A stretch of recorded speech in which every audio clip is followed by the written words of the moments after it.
তো hello everyone. তো আজকে আমরা এই প্রশ্নটার মাধ্যমে জাস্ট এই একটা সার্কিট সলভ করেই দেখব যে কিভাবে কারশফের ল অ্যাপ্লাই করতে হয়।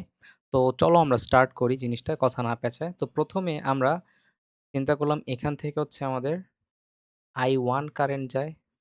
এখান থেকে হচ্ছে আমাদের I2 আর এখান থেকে হচ্ছে ধরলাম I3।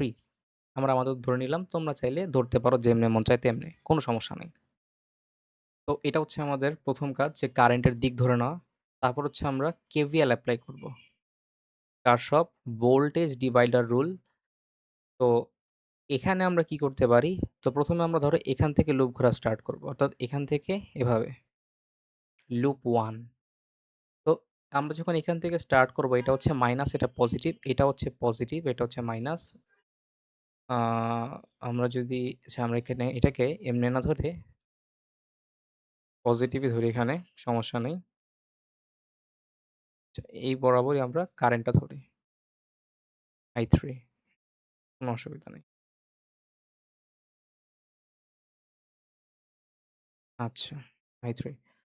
তো আমরা এবার কি করতে পারি?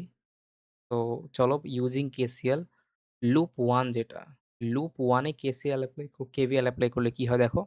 ১ম এ এখান থেকে স্টার্ট করি আমরা। তাইলে হচ্ছে যেহেতু আমরা এখান থেকে ঢুকতেছি তাইলে হচ্ছে -28 প্লাস 4I1।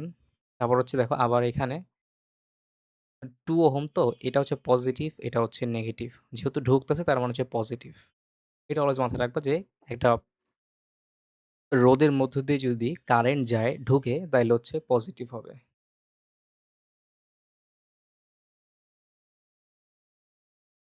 আর লুপ 2 হচ্ছে এটা। ঠিক আছে? তো লুপ 2 এটা হচ্ছে লুপ 2। তো লুপ 2 এর ক্ষেত্রে কি হবে আমরা যদি একটু চিন্তা করি। তো ১ম এ আমরা এখান থেকে স্টার্ট করলাম। এটা হচ্ছে -7, এই যে মাইনাস, পজিটিভ। আবার এখান থেকে দেখো কারেন্ট এদিক দিয়ে যাবে। এখান থেকে কারেন্ট এদিক দিয়ে যায় তাহলে হচ্ছে পজিটিভ, এটা হচ্ছে নেগেটিভ। তাহলে প্লাস I2। আর কারেন্ট আবার দেখো এদিক দিয়ে যায়। তাহলে হচ্ছে প্লাস 2I3 = 0। আচ্ছা। এখন আমাদের কাছে দেখো যে I1, I2, I3 ৩ টা, ঠিক আছে? ৩ টা ভ্যারিয়েবল আছে আর হচ্ছে ২ টা ইকুয়েশন। সো আমরা জানি যে, যে কয়টা ভ্যারিয়েবল থাকবে ঠিক সেই কটা ইকুয়েশন না থাকলে আমরা ইকুয়েশনটাকে সলভ করতে পারব না। তো আমরা এখানে কি করতে পারি? তো আমরা ১ম এ এখানে করব কি যে তোমার এখানে আরেকটা কেসিএল এপ্লাই করব। KCL rule, KCL. আচ্ছা। তো কেসিএল এপ্লাই করলে কি হবে দেখো, এই হচ্ছে আমাদের একটা নোড চিন্তা করলাম। এটাকে নোড A ধরি আমরা। So node A। সো আমরা এখান থেকে দেখতেছি যে I1 আর I2 নোড এর ভিতরে ঢুকতেছে। তার মানে আমরা বলতে পারি যে I1 প্লাস I2 দেখো আবার I3 বাইরে বের হয়ে যাচ্ছে। আচ্ছা। তাইলে আমরা এখান থেকে এটাকে এভাবে লিখতে পারি যে সরি I3 0। এটা হচ্ছে ৩ নাম্বার ইকুয়েশন দেই।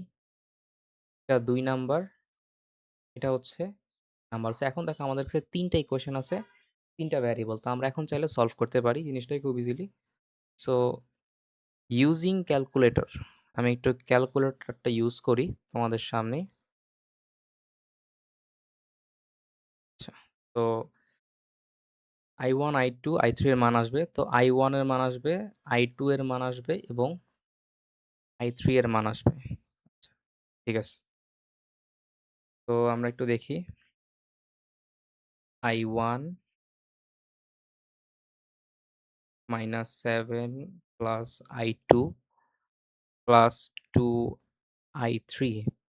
আর কেসিএল হচ্ছে I1 plus I2 minus I3 0। আচ্ছা। তো এখান থেকে আমাদের I1 আসতেছে হচ্ছে 5 অ্যাম্পিয়ার, I2 আসতেছে -1 অ্যাম্পিয়ার আর I3 আসতেছে হচ্ছে +4 অ্যাম্পিয়ার। সো এই হচ্ছে আমাদের